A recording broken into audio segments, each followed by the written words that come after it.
Test 2. You will hear a number of different recordings, and you will have to answer questions on what you hear. There will be time for you to read the instructions and questions, and you will have a chance to check your work. All the recordings will be played once only. The test is in 4 sections. At the end of the test, you will be given 10 minutes to transfer your answers to an answer sheet. Now turn to Section 1. Section 1. You will hear a customer phoning a company representative to complain about her new purchase. First, you have some time to look at questions 1 to 5.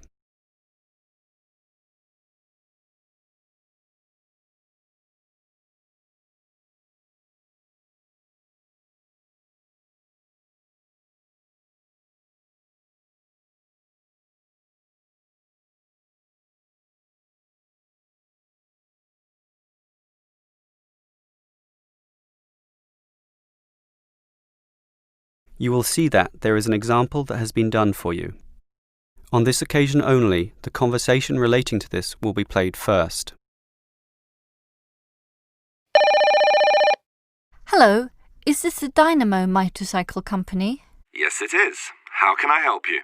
Well, I have an instruction manual here for your new electric motorcycle, but I'm not satisfied with the purchase at all. Well, I'm sorry to hear that, but don't worry. I'm sure we can sort this out. The woman is talking about an electric motorcycle, so electric motorcycle has been written in the space. Now we shall begin. You should answer the questions as you listen, because you will not hear the recording a second time. Listen carefully and answer questions 1 to 5.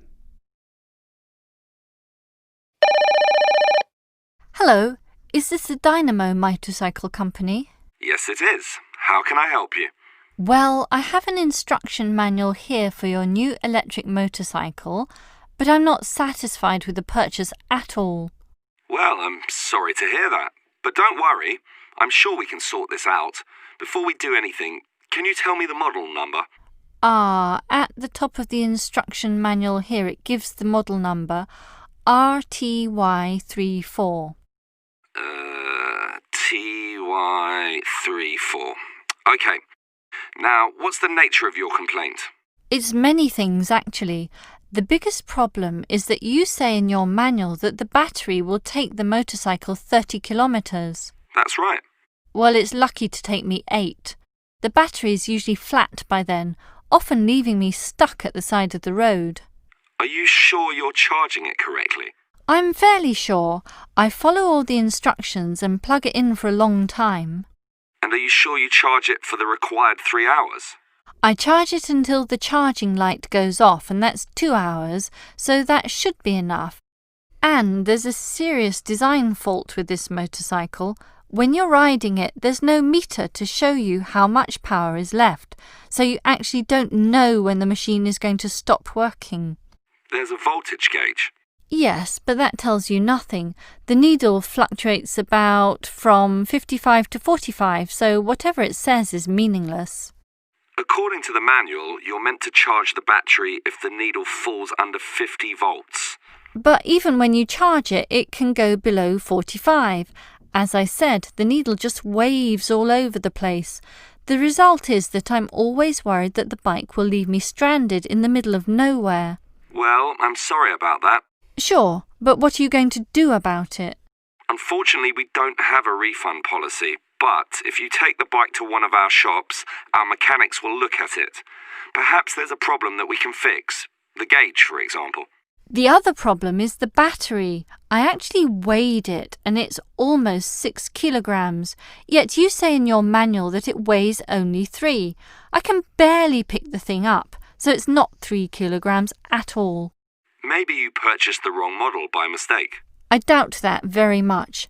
Basically, I think I've been defrauded, and I'd like to know what you're going to do about it. All right, I'll put you through to our complaints department. Before you hear the rest of the conversation, you have some time to look at questions 6 to 10.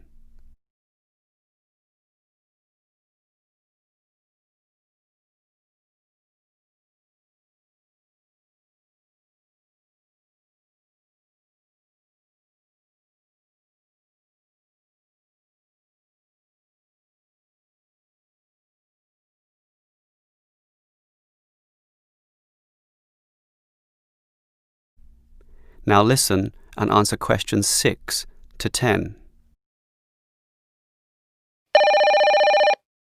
Hello? Complaints department here. Apparently you have a complaint? Yes, I do. Let me tell you all about... It's all right. Our representative has already informed me about your problem.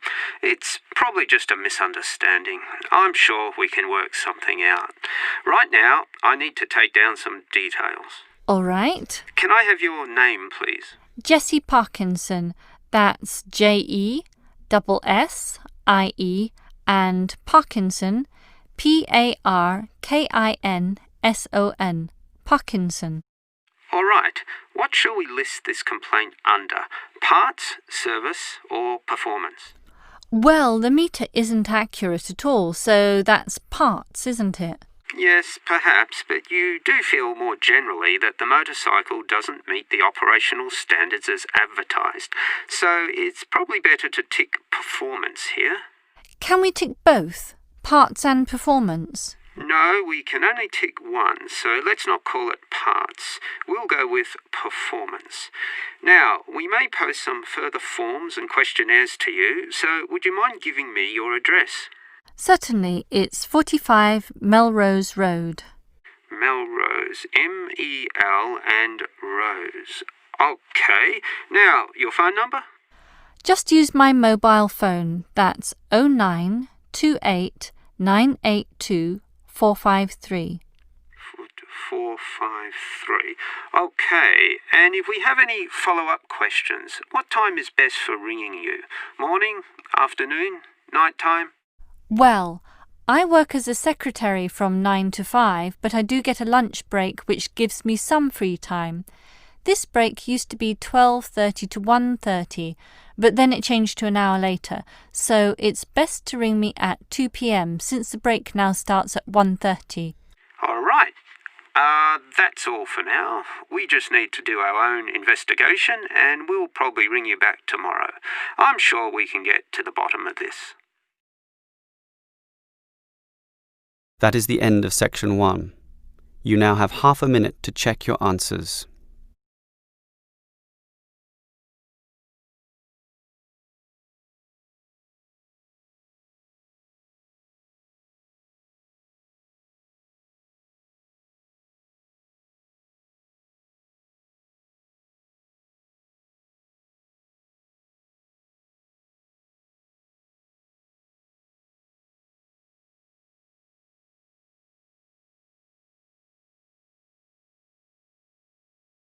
Now turn to section 2.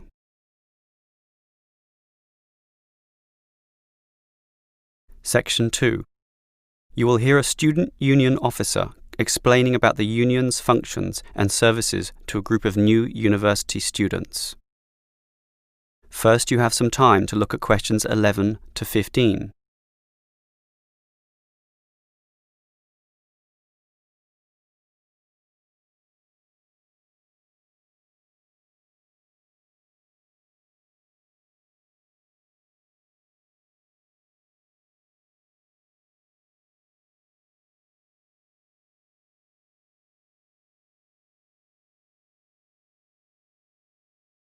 Now listen carefully and answer questions 11 to 15.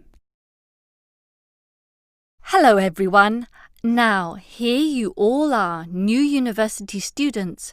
And the first question you probably have is, what is a student union? Another question is, do I have to join? Well, regarding this second question, let me say that membership used to be compulsory in the past, but that did cause some controversy, particularly from students who wanted to remain free and unaffiliated, and this university responded. So, joining up is no longer compulsory. It's totally up to you, although I'll admit there is a fairly strong obligation to join, since all students benefit from the large variety of services that we offer. We do understand, however, that many might be unwilling to join because of a supposed political slant to the union.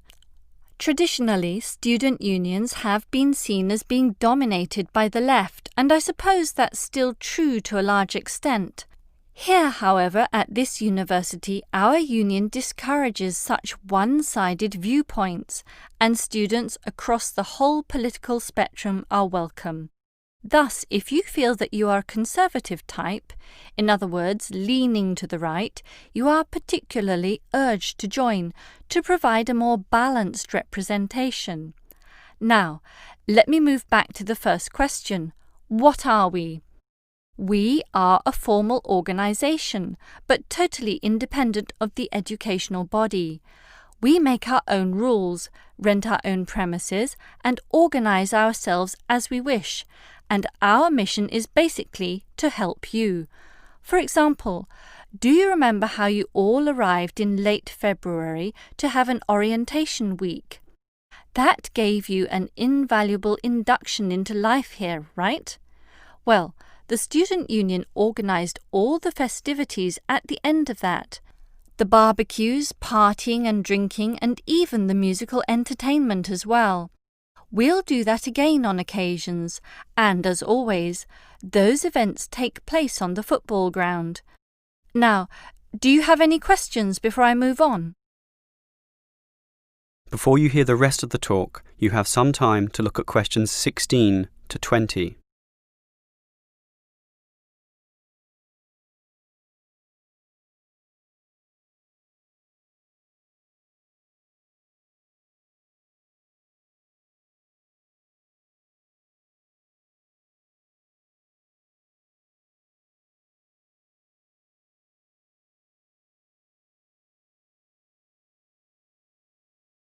Now listen and answer questions 16 to 20. Now, let me tell you more about the student union and its basic functions. In general, there are three: social, organisational, and representational. Let's look at the first one. Basically, the union provides many social outlets for you to relax and have a better life at university. If you go to our union office, you'll find a list of the many clubs and societies we have, where you can make many friends with people who share a common interest. So, after class, sit with them in the cafeteria and discuss whatever takes your fancy. We also maintain sporting facilities and even our own gym, allowing you to relieve some of that pressure and worry after a particularly hard session in the classroom. And we have some small shops and other places where you can buy clothes and sporting gear, in other words, some retail outlets. And if you flash your student union card, you'll get up to 20% discount at the bookshop. But unfortunately, there are no discounts at the union cafeteria. Sorry, no cheap cappuccinos.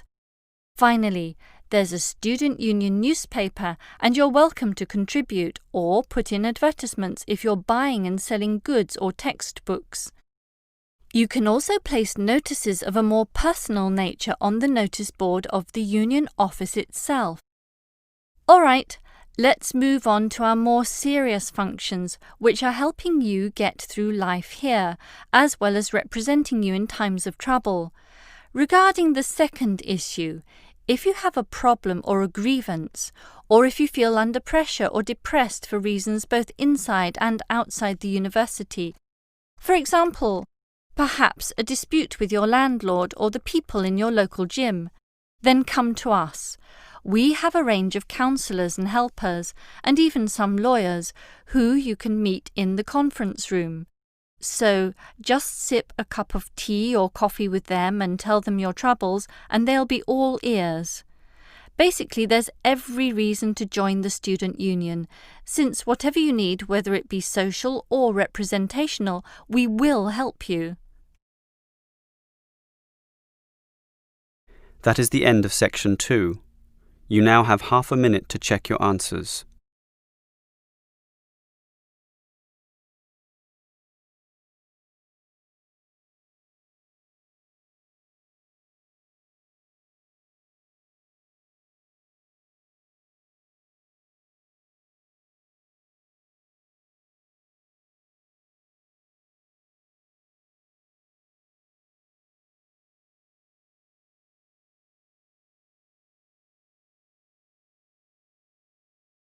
Now turn to Section 3.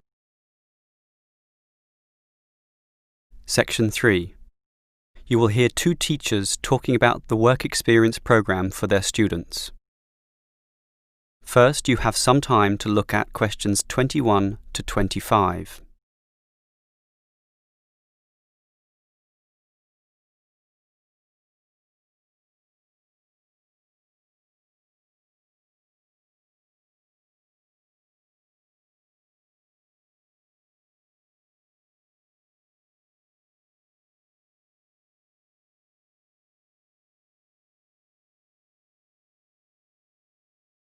Now listen carefully and answer questions 21 to 25.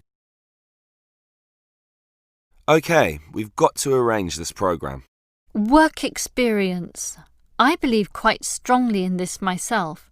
Studies are often just too theoretical and the best learning can be on-site.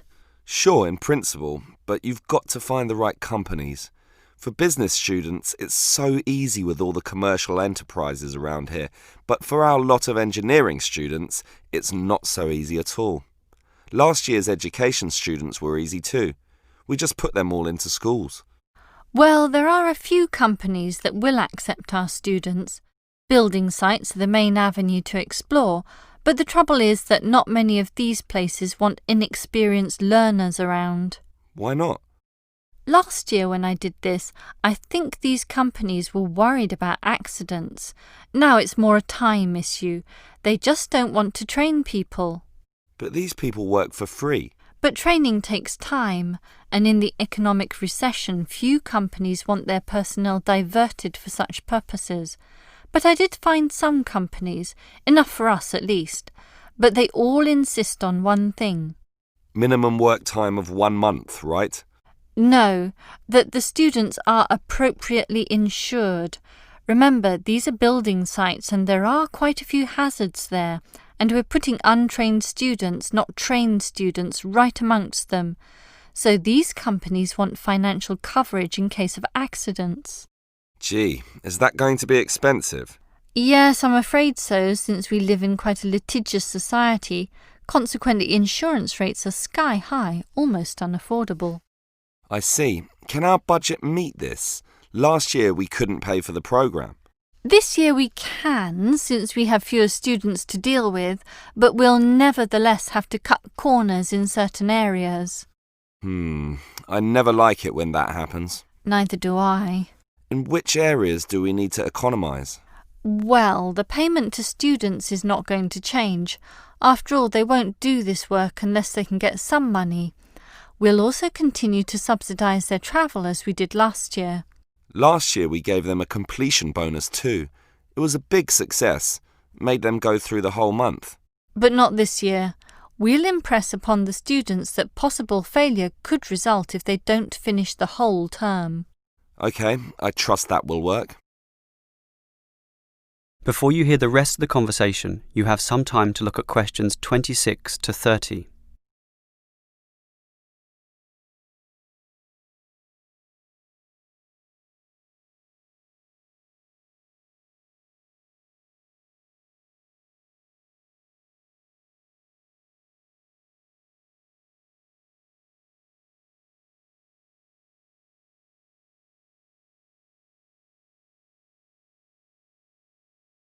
Now listen and answer questions 26 to 30. The most important issue for me about this work experience program is which companies are getting involved, and that was your job. What companies did you find? Right, 4 companies are prepared to help out. Hepplewhite Distilleries, AJ & Sons Engineering, Johnson Demolition, and Sansoni Security. How many students can they take? Hepplewhite can take 5. No, 6. 6? Sorry, 5. It's limited at the moment by the winter, since beer drinking is lower around this time. As for AJ & Sons, that would be 7. Last year it was 17. Not this year, I'm afraid. The other 2 places are 6 and 6, which makes up everyone, 24 of them. Right. What about starting dates? That's the problem. They cannot all start and finish on the same date, which makes this a little hard to dovetail with the academic semester. Hepplewhite can accept its cohort around August 15th. AJ are a little later, starting 5 days later, in fact. The 20th? Actually, the 21st is what they said. And the other two? The demolition company can start earlier, the start of the month, the 1st, and the security firm will start 3 days later on the 4th. OK, that sounds good. And will all our students work for 1 month? Well, remember, it doesn't have to be a full month, but just long enough to meet syllabus requirements. So, how long is Hepplewhite going to use these students?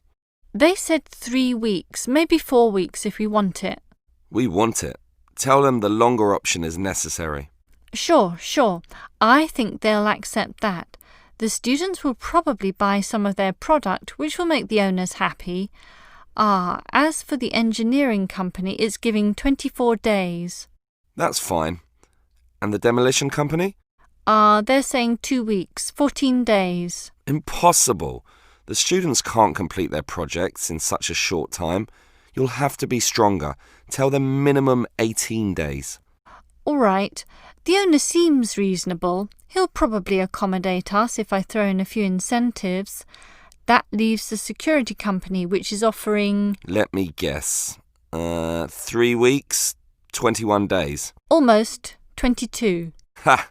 I was close with my guess of 21. Just 1 day off. That is the end of section 3. You now have half a minute to check your answers.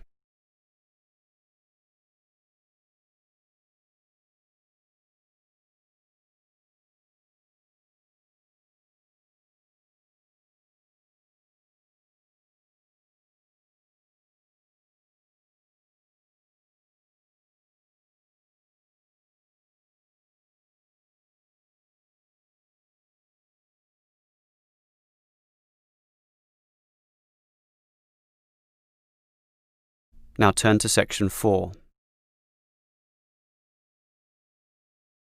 Section 4. You will hear a lecturer talking about the process of fossilization. First, you have some time to look at questions 31 to 33.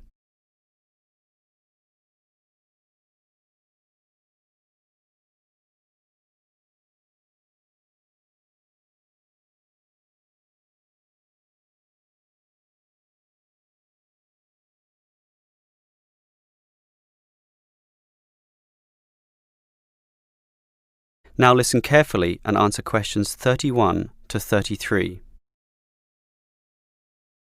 The foremost exhibition in any great natural history museum is almost invariably a skeleton of a large dinosaur, often the famous Tyrannosaurus rex, or T-Rex as it's usually known.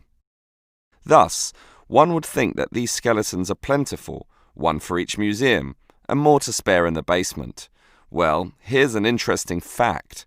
Almost every one of those T-Rex skeletons are just copies of the original fossils, and we only have 20 sets of these in the whole world. And the most complete is still missing 1/5 of its bones, and the rest are missing a lot more. And given that these dinosaurs once numbered in the thousands and existed on this earth for perhaps 3 million years, you can realize an obvious fact. Fossilization is actually an extremely rare occurrence.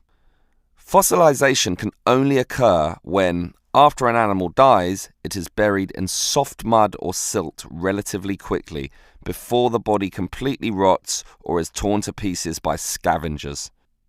Given this fact, the overwhelming majority of fossils are in marine sediment, where former marine life sank to the sea bottom, where sediment was being continually deposited. This means that we have a fairly good idea of the life in Earth's ancient oceans, but a much sketchier view of the land-based life forms. Fossilization on land needs water and mud, meaning that it is most often near ancient river sites and lakes.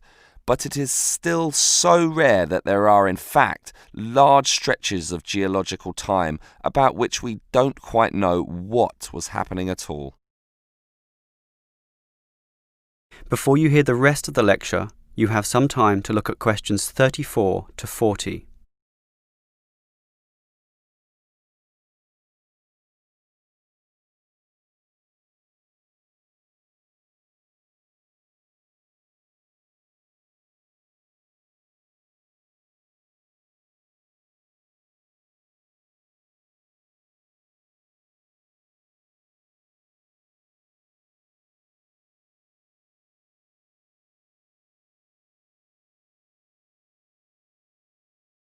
Now listen and answer questions 34 to 40.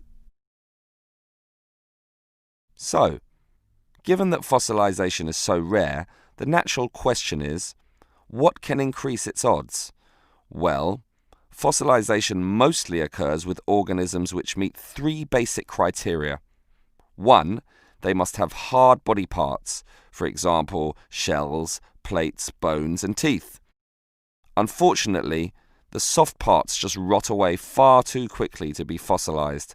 And I say unfortunately because it is often the soft fleshy features that most interest us. An elephant's trunk, for example, would not fossilize, and from the skeleton alone, we would never know the trunk was there. The second criterion for more likely fossilization is that the organism in question must have existed in considerable numbers and be spread over a wide geographical range. This simply increases the statistical probability that one of them will one day be fossilized and hopefully found. Finally, and by the same logic, the species needs to have existed on the Earth for a long time, and the longer, the better. So, these are the three main criteria, but there are others.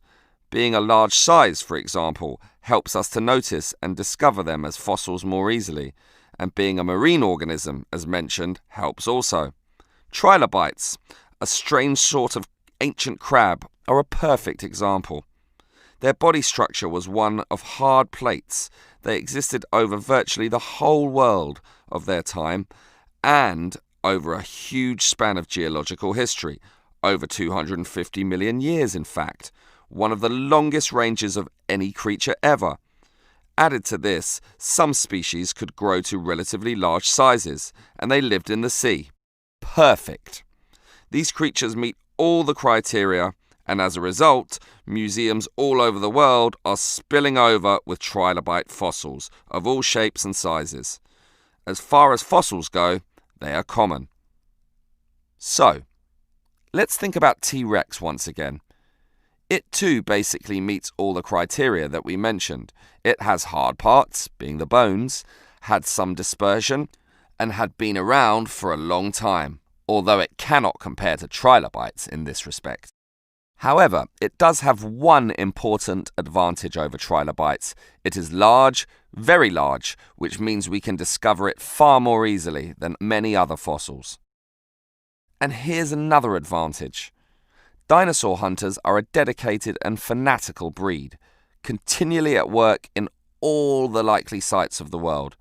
Basically, us human beings are fascinated by these creatures. So much that we are always searching for them, probably more than any other types of fossil, meaning that more T-Rexes will inevitably spring up in the future, and one is certainly glad for this. That is the end of section 4. You now have half a minute to check your answers.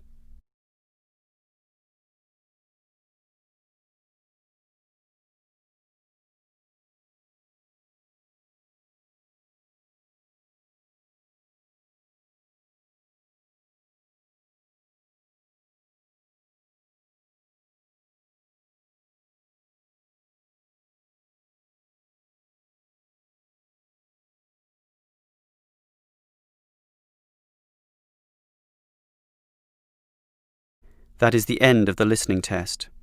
In the IELTS test, you would now have 10 minutes to transfer your answers to the answer sheet.